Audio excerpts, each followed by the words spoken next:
1절부터 13절까지 말씀 같이 읽도록 하겠습니다. 오순절 날이 이미 이르매 그들이 다 같이 한 곳에 모였더니 호련히 하늘로부터 급하고 강한 바람 같은 소리가 있어 그들이 앉은 온 집에 가득하며 마치 불의 혀처럼 갈라지는 것들이 그들에게 보여 각 사람 위에 하나씩 임하여 있더니 그들이 다 성령의 충만함을 받고 성령이 말하게 하심을 따라 다른 언어들로 말하기를 시작하니라. 그때 경건한 유대인들이 천하 각국으로부터 와서 예루살렘에 머물러 있더니 이 소리가 나매 큰 무리가 모여 각각 자기의 방언으로 제자들이 말하는 것을 듣고 소동하여 다 놀라 신기하게 여겨 이르되 보라, 이 말하는 사람들이 다 갈릴리 사람이 아니냐? 우리가 우리 각 사람이 난 곳 방언으로 듣게 되는 것이 어찌 됨이냐?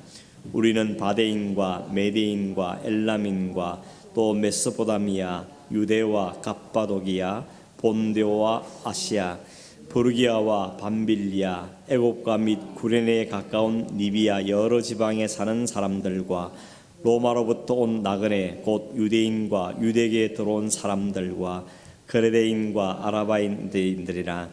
우리가 다 우리의 각 언어로 하나님의 큰 일을 말함을 듣는도다 하고 다 놀라며 당황하여 서로 이르되 이 어찌된 일이냐 하며 또 어떤 이들은 조롱하여 이르되 그들이 새술에 취하였다 하더라. 사도행전에서 가장 중요한 사건이 뭐냐 묻는다면 두말할 것 없이 주저함 없이 성령이 임하신 사건이다, 이렇게 우리는 말할 수가 있을 겁니다. 성령이 오심으로 모든 것이 새로워지죠. 성령이 오심으로 제자들이 삶이 변화되고 교회가 세워지고 확장되어가고 하나님 복음이 온 세계를 향해서 전파되는 일들이 성령이 오심으로 시작된 일들이었습니다. 이 모든 일을 주도적으로 하신 분이 성령이시죠. 그 성령께서 오셨다는 것은 오늘 우리 모두에게 이 세상에 놀라운 축복이 아닐 수가 없는 것입니다. 언제 그날 이르는 날을 1절에 보니까 오순절 날에 이렇게 밝히고 있죠. 오순절 날. 유대인의 큰 명절이 3개 있죠. 유월절, 오순절, 장막절입니다. 유월절은 이스라엘 백성들이 마지막 재앙 때 다 첫 태어난 애들 다 죽는 가운데 죽지 않고 하나님이 보호하신 어린 양 피를 바른 집은 패소하는 그 일을 기억하면서 하나님께 감사하는 절기가 유월절이죠. 그때 잡아먹는 고기가 바로 예수 그리스도의 피를 모형하고 있는 것입니다. 오순절은 유월절 이후에 7주 후에 지킨다 그래서 칠칠절이다 라고 말하기도 하고, 보리수확에서 거두는 날 절기이기 때문에 맥주절이라고도 하기도 하고, 첫 열매를 하나님께 드리는 절기다 그래서 초실절이라고 하고, 좀 이름이 다양하죠. 이 날이 오순절입니다. 그 오순절 날 성령이 임하신 것입니다. 장막절이라는 것은 이스라엘 백성이 광야에서 40년 동안 텐트 지고 살았던 것을 잊지 말자. 그때 하나님 만나도 주시고 매출하게 주시고 물을 주시고 하나님의 은혜를 기억하면서 살자는 의미에서 한 주간 동안 집을 놔두고 텐트 치고 바깥에 사는, 그게 바로 장막절 절기였습니다. 아무튼 오순절 날 하나님께서 이 땅에 놀라운 일들을 행하시는, 그게 바로 성령이 오시는 일이었습니다. 2절에 보니까 홀련히 이렇게 말하죠. 홀련히 뭡니까? 갑자기 생각지도 않은 때에 혹은 우리가 생각지 않은 방법으로, 그러므로 성령이 임하셨다는 것을 말씀하시죠. 어떻게 오셨습니까? 하늘로부터 위로부터 온 성령입니다. 급하고 강한 바람 같은 소리가 있었고 거기 앉은 사람들 가운데 가득했다고 이야기합니다. 이 성령이라는 단어가 히브리어는 루아흐라 그러고 헬라어는 푸뉴마 이렇게 말하는데 둘 다 숨, 바람, 호흡 이런 뜻입니다. 하늘로부터 바람이, 하늘로부터 하나님의 기운이, 하늘로부터 하나님의 숨이 그 모인 사람들 위에 각 사람 위에 임했다, 이렇게 말씀하는 겁니다. 우리가 오해하지 말 것은 성령은 이날 비로소 계신 것뿐인가? 그렇지는 않죠. 우리 성경의 제일 첫 장인 창세기 1장 1절 2절에 보면 이렇게 말합니다. 여러분 잘 아시지만 태초에 하나님이 천지를 창조하시니라. 그때 어떤 상태였는가 하면 땅이 혼돈하고 공하며 그리고 흑암이 깊음 위에 있고 하나님의 신이 수면 위에 운행했다, 이렇게 말합니다. 여기 말하는 하나님의 신, 루아흐라고 되어 있는 것이 성령을 가리키는 겁니다. 성령은 오순절날 피로 생긴 분이 아니고 처음부터 이 우주 만물이 생기기 전부터 존재하신 분이 바로 성령이시다 하는 것을 성경은 우리에게 분명하게 보여주고 있는 것이죠. 그 성령께서 구약에는 어떤 모양으로 임하시는가 하면 창세기 6장 1절에 3절에 보면 이런 말씀이 있습니다. 사람이 땅 위에 번성하기 시작할 때 그들에게서 딸들이 나니 하나님의 아들들이 사람의 딸들의 아름다움을 보고 자기들의 좋아하는 모든 자로 아내를 삼는지라. 여호와께서 가라사대 나의 신이 영원히 사람과 함께하지 아니하리니 이는 그들이 육체가 됨이라. 이렇게 말씀합니다. 구약시대 보면 성령이 어떤 때 특별한 때에 특별한 일을 위해서 특별한 사람에게 강력하게 임했다가 또 성령이 떠나는 것도 우리가 볼 수 있습니다. 이 사람들이 너무 악을 많이 죄를 지으니까 하나님께서 하나님의 영을 거두어하셨다고 이야기합니다. 인간이 타락하고 하나님과 분리되고 죄악에 파묻히니까 거룩한 하나님의 영도 떠나버렸다고 말씀하고 있죠.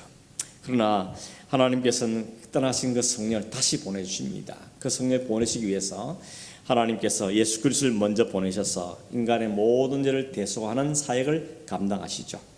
하나님과 인간이 만나는 가장 큰 장애물이 죄이기 때문에 이 죄 문제를 처리해야 하나님과 함께 거할 수 있기 때문에 주님이 오셔서 인간의 모든 죄의 문제를 해결하기 위해서 이 땅에 오신 것이죠. 그런 이유에 하나님이 예수님께서 하나님께 기도할 때 요한복음 17장에 보면 뭐라 기도하는가 하면 아버지여, 아버지가 내 안에 내가 저 안에 있는 아버지 안에 있는 것처럼 저들도 하나가 되어서 아버지와 내 안에 있게 우리 안에 있게 해주십시오. 이렇게 하나님께 기도합니다. 성령이 이 일을 위해서 이 땅에 오시는 거죠. 하나님과 우리가 하나 되게 하고 또 성도가 성도가 하나 되게 하는 이를 위해서 성령께서 오셨다는 것을 보게 되는 것입니다. 본래는 하나님이 인간과 교제하는 관계였는데 인간이 타락하고 범죄하고 하나님을 떠나니까 하나님의 성령이 떠나가셨지만 그러나 하나님의 성령이 다시 한번 우리 가운데 임하시는 것을 보게 되는 것입니다. 예수님께서 이 땅에 성취하시면서 다시 오실 것을 말씀하실 때 이렇게 말씀하셨습니다.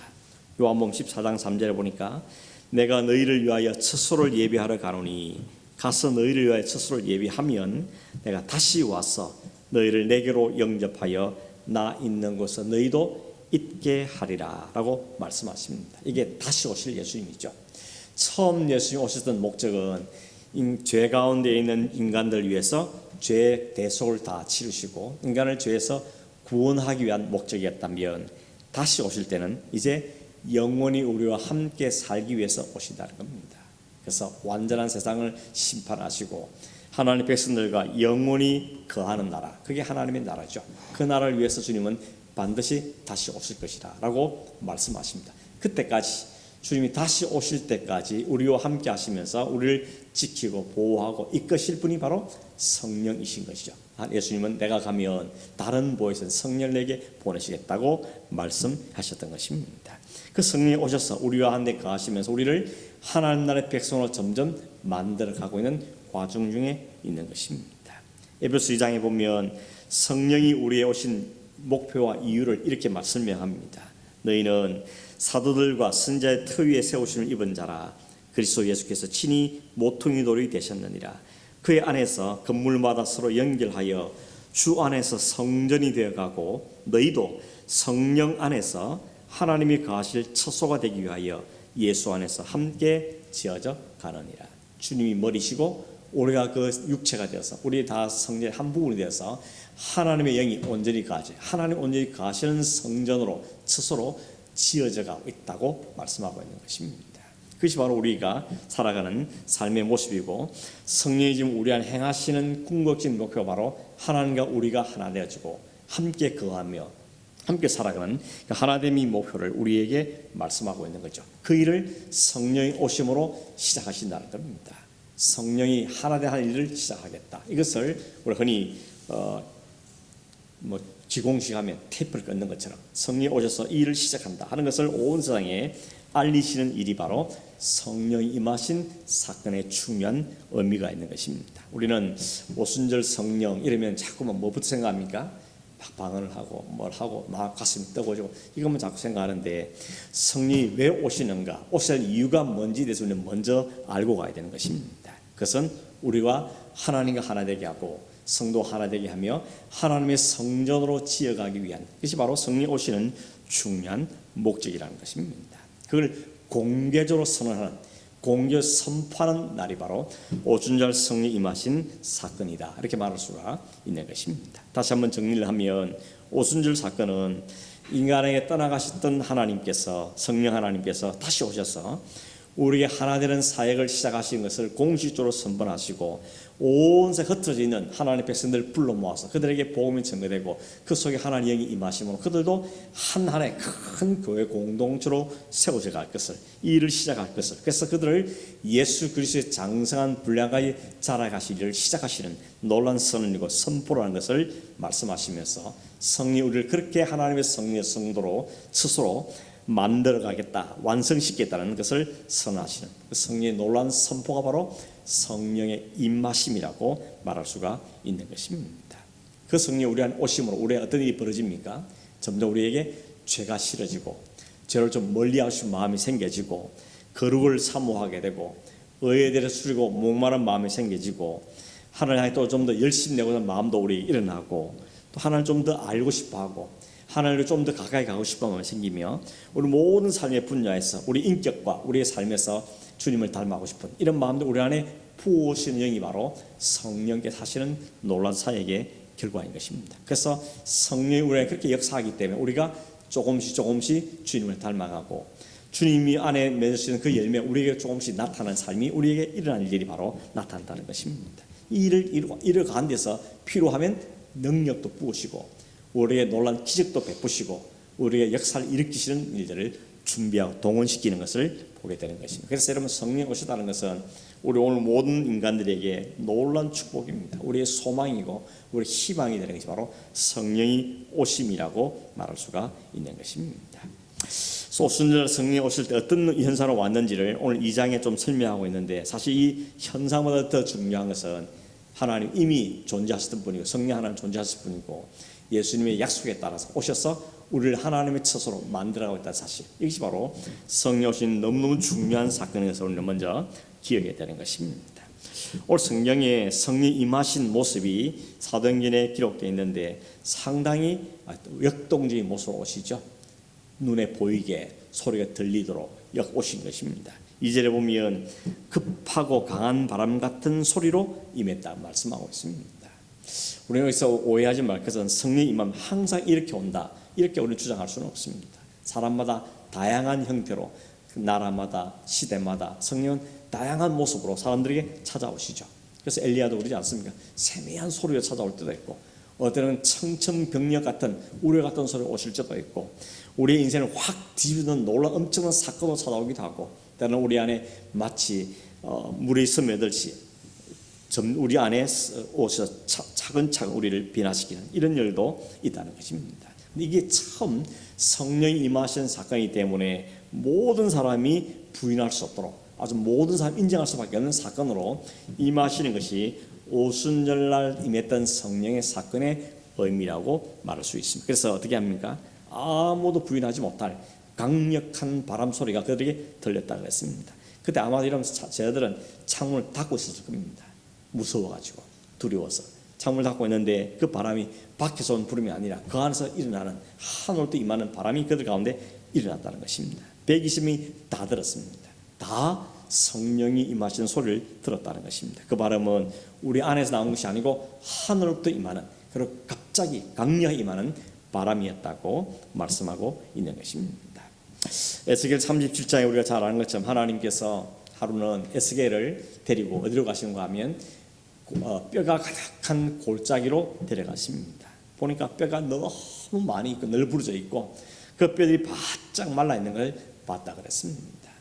그 뼈가 바짝 말랐다는 무슨 이야기입니까? 이건 이미 오래됐다는 이야기죠. 이 뼈가 다시 살아난다는 것은 가능성 제로인 것입니다. 0%입니다. 그런데 하나님 뭐라 그럽니까? 에스겔에 말하기를 내가 생기를 너에게 들어가게 하리니 너희가 살아날 것이다, 이렇게 하나님께서는 말씀하십니다. 이 말씀 있자마자 갑자기 뼈들이 다 칙칙칙 들어붙더니 조합이 되더니 거기에 연결이 되고 힘줄이 생기더니 거기에 살이 오르고 거기에 가죽이 생기더라는 것입니다. 거기에 하나님의 영이 들어가니 그들이 살아나게 되는데 큰 군대가 되었다라고 말씀하고 있는 것입니다. 이것이 성령의 역사인 것이죠. 완전히 죽습니다. 완전히 죽었습니다. 마른 뼈입니다. 다시 살아날 가능성이 제로입니다. 그런데 거기에 하나님 영이 임하니까 그 영이 살아나더라는 것이죠. 그게 성령의 역사인 것입니다. 우리가 바로 그랬던 사람이죠. 허물과 죄로 완전히 죽었는데 죽은 척한 게 아니고 죽을 뻔한 게 아니고 완전히 죽었었는데 거기에 성령이 임하시니까 죽었던 영혼들이 다시 살아나게 됐다는 것이죠. 그게 바로 우리들이고 이것이 오늘 성령이 하시는 일들인 것입니다. 그래서 여러분 우리의 이에 대한 사모함이 필요한 것이죠. 성령 하나님, 우리가 세상을 쳐다보면 마치 마른 뼈들이 뒹굴고 있는 것처럼 다 죽어버린 영혼들이 살아있지 못한 영혼이 가득한 세상인데 여기 이 세상에 다시 살아날 수 있는 유일한 방법은 성령께서 하나님의 영이 생기가 우리 가운데 임하는 외에 다른 방법은 없는 것입니다. 나부터 시작해서 우리의 가정에, 오늘 우리의 교회에, 오늘 이 나라에, 이 세계에 하나님의 영이 강력하게 바람처럼 강력하게 임하시고 우리 안에 임하시며 그래야만 제로, 가능성이 제로지만 살아나서 큰 군대를 이루는 역사가 일어나게 된다는 것입니다. 우리는 이런 소망을 갖고 기도하는 우리가 되기를 간절히 바랍니다. 내 영혼이 살아나고 우리 가족들이 살아나고 교회가 이 시대 교회들이 살아나고 나들 살아난 하나님 놀라운 역사가 이 땅에 다시 한번 우리 가운데도 일어나기를 우리가 소망을 갖고 기도하는 그런 저와 여러분 되기를 간절히 바랍니다. 시각적으로 어떻습니까? 3절에 보니까 마치 불의 혀처럼 갈라지는 것이 각 사람 위에 하나씩 임하였다고 말씀하고 있습니다. 역시 마찬가지로 성령이 반드시 이렇게 온다 이렇게 주장하면 안 됩니다. 이 당시에 하나님을 확실하게 보여주기 위해서 증거로 삼기 위해서 각 사람 위에 임했습니다. 구약시대는 불이라는 것이 뭘 상징합니까? 태운다, 능력이다, 혹은 깨끗게 한다, 정결하게 한다, 혹은 심판한다, 이런 의미를 다 갖고 있는 것이죠. 하나님의 불이 임하면, 성령이 임하면 심판도 있고 다시 깨끗게 함도 있고 살아나게 하는 역사들이 동시에 다 일어나는 것을 우리에게 말씀하고 있는 것입니다. 그랬더니 성령이 임하실 때 어떤 일이 벌어졌는가 하면 세 가지 현상이 벌어졌는데 4절에 보니까 그들이 다 성령의 충만함을 받고, 이게 첫 번째죠.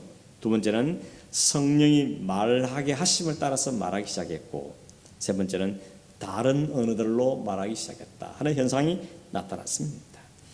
이 말 가운데 여러분 다란 말이 참 마음에 꽂히는 말입니다. 그 120명 그 방 안에 있는 사람들은 한 명도 빼놓지 않고 열애되지 않고 다 성령의 충만을 받았다고 이야기하고 있습니다. 제가 보면 어떤 생각이 드는가 하면 있어야 된다는 것입니다. 그 자리에 있기만 해도 같은 은혜를 누릴 수 있는데 거기 없으면 그 은혜를 못 누린다는 것이죠. 이 120명에 있지 않는 사람들은 이 은혜를 못 누렸는데 거기 어떤 모양이든 거기가 끼어 있는 사람들은 다 한 사람도 열애 없이 성령의 충만을 받았다는 사실 얼마나 놀라운지 모릅니다. 그래서 여러분 은혜 받는 자리에 가 있는 게 중요합니다. 예배 자리에 앉아 있는 게 중요한 겁니다. 나는 별로 관심이 없어, 나는 오늘은 바빠, 그러지 말고 정말 하나님의 은혜가 임하는 자리에는 있는 것이 참 중요하다는 것도 우리에게 도전을 받게 되는 것입니다. 다 충만함을 받았다. 충만함은 뭡니까? 가득 찼다는 거죠. 깔만 흘러 넘치는 정도, 이게 충만함을 이야기하는 것입니다. 성령이 찔끔한 것도 아니고 살짝 맛만 보여진 것이 아니라 그 온 인격과 온 삶과 모든 걸 다 충만하게 지배하는 상태, 그게 바로 성령의 충만한 상태입니다. 그랬더니 어떻게 됩니까? 심령도 변하게 되는 거죠. 마음이 다 함대해지고 확신이 생기고 내가 뭘 어떻게 살아야 할지 방향이 막 서게 되고 그 일에서 그를 뛰쳐나가는 이런 용기가 일어나는 것을 보게 되는 것입니다. 오늘 이런 성령의 충만함이 우리 모든 성도들, 모든 가족 가운데 한 사람 한 사람이 각 사람이 임하는 연을 읽기 위해서 우리는 계속 소망하고 기도하는 우리가 되어야 될 줄로 믿습니다.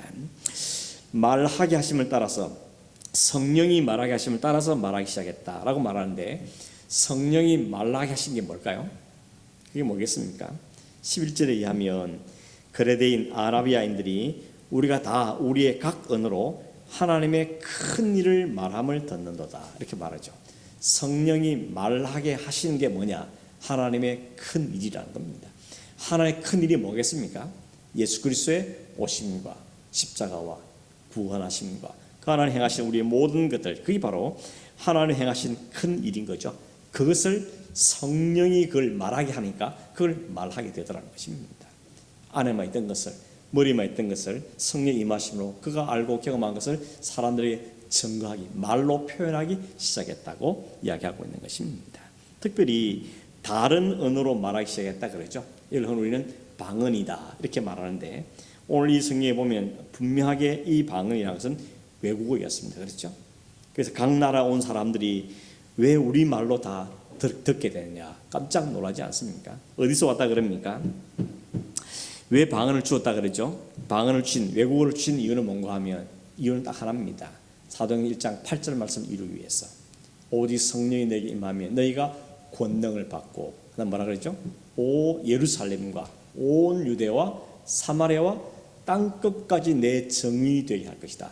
정의 되기 위해서 이 외국어 공부 학원도 안 다니는 사람들이 외국 가서 말하기 어려운데, 이 사람들에게 이 말씀이 선포되기 위해서 일시적으로 그들에게 외국어의 은혜를, 외국어가 터지는 은사를 그들에게 주었다는 것이죠. 그래서 각 나라 사람들이 자기 말로 듣죠. 그래서 뭐라 그럽니까? 이 사람 다 갈릴리 사람들 아니냐? 근데 어떻게 갈릴리 사람들이 우리 말을 하느냐? 이렇게 사람들이 깜짝 놀라는 것을 보게 되는 것입니다. 그럼 여기서 우리는 방언을 했다, 혹은 뭐 외국어를 했다, 좋았겠다, 거기에 관심이 아니고 왜 이걸 주냐는 데 관심이 있어야 될 것입니다. 하나님 왜 성령 임하시면 이들에게 외국어를 하게 터지게 하셨는가? 여기서는 방언이 성령의 증거다, 크게 강조점 있는 것이 아니고 하나님의 성령 임하심으로 하나님의 큰 일이 어디까지 증거되기를 원하신가, 이걸 보게 주기 원하는 것입니다. 너희만 갖고 있는 게 아니고 그게 온 모든 사람이 다 들어야 할 말이라는 것이죠. 그 사람들이 다 증거하기 위해서, 듣게 하기 위해서 그들에게 일시적으로 하나님께 방언을 터뜨려서, 외국의 말을 터뜨리서로 거기 온 사람들이 하나님의 큰 일을 듣게 하시다는 것이, 이게 성령이 임하신 방언을 터지게 한 가장 중요한 목적이라는 것입니다. 오순절 성령 강림하신 것이 방언이란 열매만 있는 건 아니죠. 더 중요한 것은 그걸 통해서 하나님의 큰 일, 그리스도께 하신 일이 증거되는 것, 전파되는 것 이야기하시고, 이 복음의 말씀이 유대인들에만 갇힐 것이 아니고 이제 사마리아 저 유대인 땅끝까지 이르러서 복음이 전파되는 사실을 민족의 눈을 넘어서, 언어의 장벽을 넘어서 선포될 것을 하나님 우리에게 보여주고 있는 것입니다. 이게 사도행전 1장 8절의 완성이고 이게 성취라고 우리가 볼 수 있는 것입니다. 참고로 9절에 11절에 보면 이 방언을 들었던 여러 나라 각 지역에 온 사람들이 쭉 열거가 되어 있죠. 이게 정리해 보면 이렇습니다. 9절에 바데인, 메데인, 엘라민, 메소포타미아, 이 사람들은 오늘로 말하면 인도, 이라크, 이란 이런 지역을 말합니다. 그리고 갑바도기아, 본도, 아시아 이런 곳은 오늘의 터키 지역을 말하는 것이고, 애굽, 구레네 가까운 리비아 이런 것은 북아프리카 지역이죠. 거기다가 플러스 아라비아도 나오고 로마도 나오죠. 이런 각 지역에서 흩어있던 유대인들이, 디아스포라 유대인들이, 거기 살던 사람들이 이 유월절날 왔는데 그 오순절날 이 제자들이 하는 말을 듣고 어떻게 이 사람들이 우리말 알았지? 뭐 외국어를 공부한 것도 아닐 텐데 이렇게 깜짝 놀라고 방했다는 것입니다. 여러분, 이게 또 하나의 사건이 뭔가 하면 이 오순절 말씀, 이 방언이 터짐으로 모든 사람이 같은 하나님의 복음을 다 듣겠다 그랬죠. 이것은 마치 뭐가 같습니까? 창세기 11장에 있는 바벨탑을 쌓았을 때, 그 바벨탑 왜 쌓았다 그러죠? 두 가지 이유죠. 하나는 우리가 흩어지지 말자, 이게 첫 번째 목적이었고, 두 번째는 우리 이름을 내자는 것입니다. 온 세계 답을 크게 쌓고 우리 이름을 막 새겨가지고 우리 이름이 얼마나 명성을 떨치자는 것이 이들의 목적이었습니다. 근데 하나님이 그게 싫어하셨죠. 어떻게 하십니까? 바벨탑을 다 헐어버리고 언어를 혼잡게 만들었다 그랬죠. 그래서 그 바벨탑을 계기로 사람의 언어가 각 지역별로 다 쪼개져 버린 것입니다. 그게 바로 심판이었던 것이죠. 언어를 혼잡게 되고 그게 언어 통하는 사람끼리 모여 살게 되라. 그래서 각국으로 사람들이 흩어지게 된 것입니다. 왜 그렇습니까? 하나님은 생육하고 번성해서 온 땅을 흩어지라 그랬는데 사람들 아니라 우리 흩어지지 말자, 모여 살자, 여기서 성을 쌓자, 그렇게 했던 것이 바벨탑이기 때문에 하나님께서는 그 일들을 통해서 온 지면으로 강제로 흩어버리신 것을 보게 되는 것입니다. 그런데 오순절 성령이 강림하심으로 그 나누어지고 흩어졌던 그 언어를 하늘에 묶어서 한 단어로 모으심으로 성령의 언어로 묶으시는 것을 오늘 우리에게 보여주고 있는 것이죠. 이게 성령이 하실 일들입니다. 각 나라 각 족속 각 방언 흩어진 사람들을 불러 모아서 하나님 나라를 이룰 것이고 하나님 나라의 언어로 함께 찬양하고 하나님을 경배하는 그것이 하나님이 승리하실 일인 것을 지금 우리에게 보여주고 있는 것이죠. 그러니 사도들이 방언으로 전했던 것은 다른 것이 아니고 하나님의 큰 일이었고, 하나님의 큰 일이라는 것은 베드로의 설교를 통해 알지만 예수의 십자가와 구원의 사역, 이것인 것을 요약해주고 있는 것입니다. 그래서 이후로 베드로도 그렇고 야고보도 그렇고 하여튼 앞으로 모든 이 사도들이 전하는 메시지의 핵심은 다 예수 그리스도의 십자가와 그분의 부활과 하늘나라, 이것이 바로 메시지의 핵심이라는 것입니다. 바로 어떤 분은 설교를 하면 다양한 설교를 듣기를 원하지만 사실은 아무리 다양한 설교를 해도요, 결론을 가면 어디로 가야 됩니까? 예수 그리스도와 그분의 십자가와 그분의 영광으로 가는 것이 설교가 핵심이 될 수밖에 없는 것이고, 왜냐하면 출발이 그랬기 때문에, 그게 목표이기 때문에 그럴 수밖에 없다는 걸 보게 되는 것입니다. 결국 우리가 성령 충만을 받은 사람에 드러나는 것은 뭐가 드러납니까? 오직 예수 그리스도밖에 드러나지 않은 것입니다. 그런 게 있죠. 자동차 바퀴에, 수레 바퀴에 이렇게 살들이 여러 가지 있지만, 자전거도 그렇죠. 살들이 많지만 그게 돌아가면 결국 뭐만 보입니까? 핵심만 보이지 살들은 안 보인다는 겁니다. 사랑, 희락, 화평, 오래 참은, 자비, 이런 여러 가지 열매가 있지만 이게 뺑뺑뺑 잘 돌아가면 결국 핵심만 보입니다. 예수 그리스도가 보인다는 겁니다. 예수 그리스도가 맺게 하는 열매를 우리가 맺지만 그럴 때 우리가 드러나는 것이 아니고 오직 예수 그리스도만 드러나게 돼. 그것이 바로 성령의 온전한 열매라고 말할 수 있는 것이죠. 그러니 여러분, 혹이라도 내가 성령 충만한데 나는 이게 사랑이 충만해, 내가 오직 성령 충만해, 나는 이걸 잘해, 이렇게 말하는 아직도 갈 길이 먼 사람인 것입니다. 정말 성령 충만한 사람은 나는 없고 그리스도만 드러나게 되고, 나는 인정 안 해도 괜찮아요, 나 안 알아줘도 괜찮아요, 주님이 영광을 받으신다면, 주님의 교회가 세워진다면 나는 안 알아줘도 괜찮아요. 이 자리에 가는 게 진짜 성령에 충만한 사람이 가는 길이라는 것입니다. 아직 우리가 어줍지 않아가지고 좀 덜 성숙돼가지고 자꾸 내가 드러내고 싶고 나를 나타내고 싶고 이런 마음이 생겨지게 된다는 것입니다. 에베소 4장 3절에 보면 바울 사도가 이렇게 말합니다. 성령의 하나 되게 하신 것을 힘써 지키라, 이렇게 말합니다. 우리로 하여금 하나 되라고 말씀하지 않고 성령이 하나 되게 하신 것을 지키라고 이야기합니다. 성령 우리를 하나로 묶는 영입니다. 흩는 영이 아니라는 겁니다. 성령이 진정으로 우리에 임하면 묶이는 겁니다. 연합이 되는 겁니다. 같은 뜻을 보고 같은 방향을 보기 때문에 하나가 된다는 겁니다.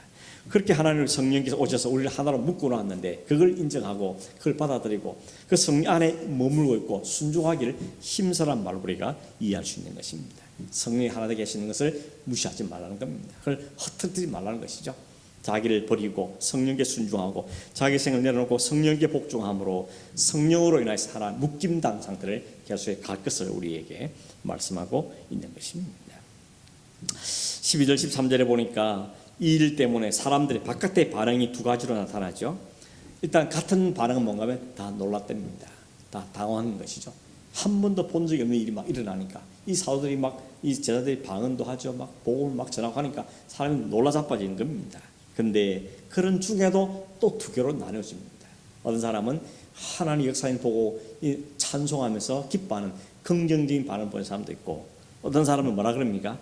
이 사람이 대낮에 술 취했다 이러면서 오히려 조롱하는 사람도 있다는 것입니다. 이게 참 놀랍죠. 이게 역사적으로도 성경에도 그렇고 교회 역사도 보면 하나님의 복음이 전개되고 하나님의 성령의 역사하면 꼭 두 가지 같이 나타나는 겁니다.